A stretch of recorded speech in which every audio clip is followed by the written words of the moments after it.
नमस्कार, आप देख रहे हैं न्यूज़ वन इंडिया। मैं हूं आपके साथ पंकज यादव। करते हैं बुलेटिन की शुरुआत बड़ी खबर के साथ, जहां पर लोकसभा में one nation one election bill पेश।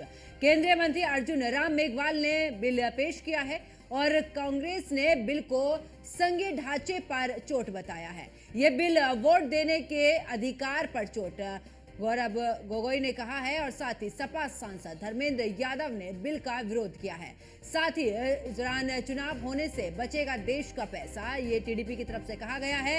ये सिर्फ एक आदमी की जिद, टीएमसी की तरफ से ये भी कहा गया है। ये पूरी तरह से निरर्थक शुरुआत है, राजीव शुक्ला की तरफ से कहा गया है। तो यानी कि जिस समय पर यह बिल पेश हुआ उस समय पर कुछ पक्ष में तो कुछ विपक्ष में इस बिल के विरोध में नजर आए। तो ये सिर्फ एक आदमी की जिद, ये टीएमसी की तरफ से कहा गया। ये पूरी तरह से निरर्थक शुरुआत राजीव शुक्ला की तरफ से कहा गया। तो बड़ी खबर आपको बता रहे, जहां पर लोकसभा में one nation one election bill पेश हुआ है। और आपको ये भी जानकारी दे दें कि केंद्रीय मंत्री अर्जुन राम मेघवाल ने बिल पेश किया और बिल के पेश होने के बाद में तमाम प्रतिक्रियाएं भी सामने आई हैं। कांग्रेस ने बिल को संघीय ढांचे पर चोट बताया है। वहीं अगर बात करें तो ये बिल वोट देने के अधिकार पर चोट, गौरव गोगोई की तरफ से ये कहा गया है। सपा सांसद धर्मेंद्र यादव ने बिल का विरोध भी किया है। तो वहीं आपको ये भी जानकारी दे दें कि एक साथ चुनाव होने से बचेगा देश का पैसा, ये टीडीपी की तरफ से कहा गया है। तो ये सिर्फ एक आदमी की जिद है, ये टीएमसी की तरफ से कहा गया है।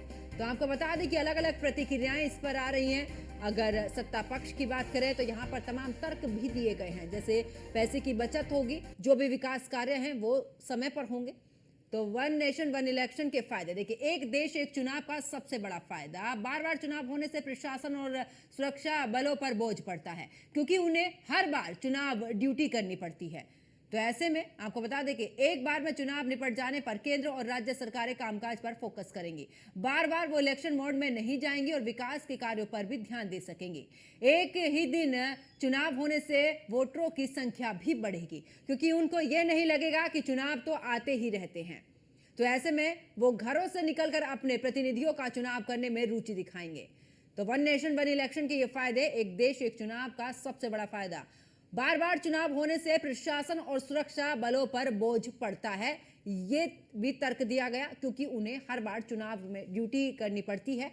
एक बार के चुनाव अगर निपट जाएंगे तो केंद्र और राज्य सरकारें विकास कार्यों की तरफ ध्यान देंगी, बार बार इलेक्शन मोड में नहीं जाएंगी और विकास कार्यों पर ज्यादा ध्यान दिया जाएगा। एक ही दिन चुनाव होने से वोटरों की भी यहाँ पर रुचि बढ़ेगी, और क्योंकि उनको ये नहीं लगेगा कि चुनाव तो आते ही रहते हैं, और वो घरों से निकलेंगे, अपने प्रतिनिधियों का चुनाव करने में रुचि दिखाएंगे। तो भारी भरकम राशि खर्च होती है बार बार अगर चुनाव कराया जाता है, और बार बार चुनाव होने से प्रशासन और सुरक्षा बलों पर भी बोझ पड़ता है। तो अमेरिका, फ्रांस, स्वीडन और कनाडा में भी एक साथ चुनाव हो। और अमेरिका में हर 4 साल में राष्ट्रपति, कांग्रेस और सीनेट के चुनाव, देश के सभी सर्वोच्च कार्यालयों में के चुनाव एक साथ, और इसके लिए संघीय कानून का सहारा लिया जाता। दुनिया में कहां पर एक साथ चुनाव, ये भी हम आपको, फ्रांस में भी नेशनल असेंबली, राज्यों के प्रमुख और प्रतिनिधियों का चुनाव, स्वीडन में भी हर 4 साल में संसद, स्थानीय सरकार और नगर पालिका के चुनाव। वहीं आपको बता दें कि वन नेशन वन इलेक्शन व्यवस्था लागू करने में सबसे बड़ी चुनौती क्या है? संविधान और कानून में बदलाव, ये सबसे बड़ी चुनौती। एक देश एक चुनाव के लिए संविधान में संशोधन करना पड़ेगा, यह भी एक बड़ी चुनौती है। इसके बाद इसे राज्य विधानसभाओं के पास कराना होगा, उनसे भी पास। वैसे तो लोकसभा और राज्य विधानसभाओं की अगर बात करें तो पर इन्हें पहले भी भंग किया जा सकता है, और ऐसे में सरकार के सामने सबसे बड़ी चुनौती होगी। तो एक देश एक चुनाव को लेकर यह चुनौती, जहां पर लोकसभा के साथ सभी राज्यों के विधानसभा चुनाव हों। इसके साथ ही सभी राज्यों के स्थानीय निकाय के चुनाव हो। प्रधानमंत्री नरेंद्र मोदी लगातार एक साथ चुनाव करने की वकालत भी यहां पर करते रहे हैं। पीएम के मुताबिक बार बार चुनाव से विकास में बाधा आती है। वन नेशन वन इलेक्शन का ये कॉन्सेप्ट क्या है, ये भी बता रहे हैं। बीजेपी ने चुनावी घोषणा पत्र में भी इसे जगह दी थी। आजादी के बाद 1951 से और 1967 में भी एक साथ ही चुनाव हुआ। बाद में राज्यों के पुनर्गठन के बाद ये शेड्यूल जो है वो बदल गया। और हमारे साथ में बीजेपी से रोहित सक्सेना हमारे साथ में जुड़ चुके हैं। रोहित जी, बहुत बहुत स्वागत है आपका न्यूज़ वन इंडिया पर। तो एक बार फिर से जुड़ने की कोशिश करेंगे। तो प्रधानमंत्री नरेंद्र मोदी लगातार एक साथ चुनाव की वकालत करते आए हैं और पीएम के मुताबिक बार बार चुनाव से विकास में बाधा आती है। बीजेपी ने चुनावी घोषणा पत्र में भी इसे जगह दी थी और उसी वादे को पूरा कर रही है। आजादी के बाद 1951 से 1967 के बीच एक साथ चुनाव हुए। बाद में जब राज्यों के पुनर्गठन के बाद ये शेड्यूल जो है वो बदलता चला गया और क्षेत्रीय दलों को इस तरह के चुनाव से ज्यादा ऐतराज और लोकसभा के साथ सभी राज्यों के विधानसभा चुनाव हों। ज्यादा जानकारी के लिए हमारे संवाददाता पीयूष तिवारी हमारे साथ में फोन लाइन पर जुड़ चुके हैं। Piyush, one nation one election को लेकर आज लोकसभा में इसे पेश किया गया, लेकिन ऐसे में कुछ पक्ष कुछ विपक्ष अलग अलग सभी के तर्क। बिल्कुल, अगर हम बात करें तो वन नेशन वन इलेक्शन को लेकर जो बिल है वो कहीं न कहीं आज पेश किया गया और आपने देखा कि किस तरीके से जब सत्ता पक्ष की ओर से इस बिल को पेश किया गया, उसके बाद तमाम जो विपक्षी सांसद हैं उनकी ओर से कहीं न कहीं इस बिल का विरोध है वो किया गया। खासतौर पे समाजवादी पार्टी की अगर हम बात करें उनकी ओर से धर्मेंद्र यादव है। बिल्कुल पीयूष, मैं आपके पास में वापस लौटूंगी। इस दौरान रोहित सक्सेना बीजेपी नेता हमारे साथ में जुड़ चुके हैं। रोहित जी, बहुत बहुत स्वागत है आपका न्यूज़ वन इंडिया पर। जी वंदना। रोहित जी, वन नेशन वन इलेक्शन यानी कि बीजेपी के घोषणा पत्र में इसको लेकर वादा पूरा करने के लिए कहा गया था और आज देखा है कि लोकसभा में भी पेश किया गया, लेकिन सभी के तर्क अलग है। एक तरफ जहां पर बीजेपी कह रही है कि इससे बहुत फायदा होगा, वहीं विपक्ष कह रहा है कि इससे बहुत बड़ी चुनौतियां भी सामने आएंगी। देखिए, विपक्ष को मुझे ऐसा लगता है कि उनको वन नेशन वन इलेक्शन से दिक्कत नहीं है, लेकिन साल में जो 6 बार रोने का मौका मिलता था ईवीएम को बेवफा कह के, चुनाव आयोग पे आरोप लगा करके, मुझे लग रहा उनसे वो अधिकार छीन रहा है, इसलिए उनको ज्यादा व्याकुलता हो रही है। अदरवाइज आप मुझे एक बताइए, संविधान में 168 कहता है कि आप किसी भी संविधान के संशोधन के लिए आप सदन के किसी भी मतलब पटल पर ला करके अपनी चीजों को अमेंडमेंट करा सकते हैं। और इनके जो विपक्ष के सहयोगी दल है, सुप्रिया सुले इन्हीं के सहयोगी दल है ना, अगर उन्होंने ये डिमांड करी कि इसको ज्वाइंट पार्लियामेंट्री कमेटी को दिया जाए तो जेपीसी को दिया जा रहा है। अब जब आपकी बातें भी मानी जा रही है, आपको बोलने का मौका भी दिया जा रहा है, तो क्यों नहीं अमेंडमेंट होना चाहिए। बट इसका मतलब मुझे ऐसा लगता है बस सार वही है कि साल में 6 बार रोने का मौका इनको खोने को मिल रहा है, तो उनको लग रहा कैसे मतलब फिर रोएंगे कहाँ जाकर के। एक बार हार जाएंगे तो 5 साल बैठे रहेंगे, फिर रोने का मौका इनके पास 5 साल बाद आएगा, तो वो अपनी प्रक्रिया को जारी रखने के लिए मुझे लगता है ऐसा कर रहा है। ठीक है रोहित जी, मैं वापस लौटूंगी। हमारे साथ में कांग्रेस नेता मुन्ना खान जी भी जुड़ चुके हैं। मुन्ना खान जी, बहुत बहुत स्वागत है आपका न्यूज़ वन इंडिया पर। मुन्ना खान जी, क्योंकि जिस तरीके से वन नेशन वन इलेक्शन को लेकर बीजेपी कह रही है कि इससे तो हर चीज की बचत होगी, पैसे की बचत होगी, समय की बचत होगी, बार बार ड्यूटी करानी पड़ती है उसकी बचत होगी, कानून व्यवस्था सुधरेगी, तमाम तर्क दे रही है। आखिरकार दिक्कत कहाँ आ रही है? देखिए, दिक्कत कहीं ना कहीं सरकार के मंशे पे सवाल खड़ा हो रहा है। जब सरकार आज वन नेशन वन इलेक्शन जो कह रही है, मैं ये कह रहा हूँ वन नेशन वन एजुकेशन कर ले, जो शिक्षा का स्तर है उसे भी तो एक करे। आप कहते हैं कि वन नेशन वन इलेक्शन होना चाहिए, तो मैं पूछना चाहता हूँ राज्य में जो चुनाव होते हैं तो आप राज्य में क्यों 4 चरण 5 चरण 6 चरण 7 चरणों में क्यों चुनाव करवा रहे हैं? जब आपके पास संसाधन इतना मजबूत है कि आप पूरे राष्ट्र में एक बार चुनाव करवा सकते हो, तो ये राज्यों में 6 चरणों में चुनाव क्यों हो रहे? चुनाव तो फिर एक चरण में होने चाहिए थे। तो कहीं ना कहीं सरकार किसी भी तरह से ये प्रोपेगेंडा सरकार का चाह रही है कि जनता आज सवाल नहीं पूछे महंगाई पे, सवाल नहीं पूछे बेरोजगारी पे, सवाल नहीं पूछे अत्याचार पे, सवाल नहीं पूछे कोई बॉर्डर के मसले पे, सवाल नहीं पूछे घुसपैठियों पे। लेकिन मुन्ना खान जी, ये जो सवाल आप गिनवा रहे हैं ये तो चाहे सदन की कार्यवाही हो तब भी चलेगी, जो जिस समय पर चुनाव होते हैं उस समय पर भी मुद्दे उठेंगे। ऐसा तो नहीं है कि आप चुनाव एक साथ में कराएंगे तो आप मुद्दे नहीं उठाओगे, मुद्दे तो उठाओगे ना आप भी, अगर इस तरीके से होता है तो ये बातें तो रखी जाएंगी ना। मैं ये कहना चाहता हूँ, अभी उत्तर प्रदेश में उपचुनाव थे, वहाँ पे शिक्षकों ने मांग मांगी, तो उपचुनाव को देखते हुए वहाँ के मुख्यमंत्री ने उनका चुनाव स्वीकार उनकी मांगों को स्वीकार किया। अभी उससे पहले जो 3 कृषि काले कानून थे जिसकी वजह से किसान धरने प्रदर्शन कर रहे थे, और 2019 का लोकसभा का चुनाव था, देश के प्रधानमंत्री को तीनों काले कानून वापस लेने पड़े। तो कहीं ना कहीं ये चुनाव जो है जनता का एक विचार भी होता है, और जनता जानती है और चाहती है, आशा होता है कि कहीं न कहीं चुनाव के दौरान कोई भी अगर मसला है तो मैं सरकार से मनवा सकता हूँ और सरकार मान भी जाती है। एक तो ये चीजें खत्म होती है। दूसरी चीज मैं बता दूं आपको कि हर राज्य का मिजाज अलग है। बिहार का मिजाज अलग है, आसाम का मिजाज अलग है, आप नागालैंड का, मिजोरम का, त्रिपुरा का या उत्तर प्रदेश के, ये राज्य के मिजाज अलग अलग होते हैं। तो सवाल ये नहीं है कि वन नेशन वन इलेक्शन, सवाल ये है कि आपके पास ये अथाई स्थिति आज 12 साल में क्यों उत्पन्न हुई कि आपको एक राज्य एक राष्ट्र दिखाई देने लगा। सवाल है कि आप समझिए 12 साल के बाद सरकार को ये याद आना, ये सरकार कहीं न कहीं भारतीय जनता पार्टी की सरकार ये चाहती है और सर्वे के अनुसार 77% लोगों ने कहा है कि कहीं न कहीं सरकार को ये फायदा होगा और ये सरकार चाहती है कि जो सत्ताधारी दल है। मैं मुन्ना खान जी मैं रोहित जी से जवाब लूंगी, लेकिन इससे पहले मैं आपसे ये भी जान लूंगी कि अभी आपने बोला कि इससे सरकार को फायदा होगा। बात कर रहे अब फिर लौटेंगे मुन्ना खान जी के पास में। रोहित सक्सेना जी, ये जिस तरीके से कह रहे हैं कि सरकार को फायदा होगा, क्या कुछ फायदे की किस ओर इशारा कर रहे हैं? क्योंकि वन नेशन वन इलेक्शन को लेकर अखिलेश यादव भी कह रहे हैं कि जुमलेबाजी है बीजेपी की, और अभी मुन्ना खान भी इस तरीके से बात कर रहे हैं।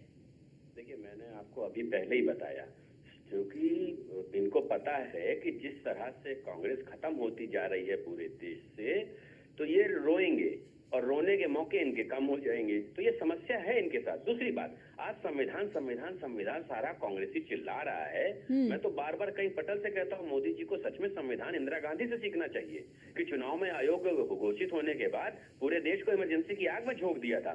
कहाँ गया था संविधान?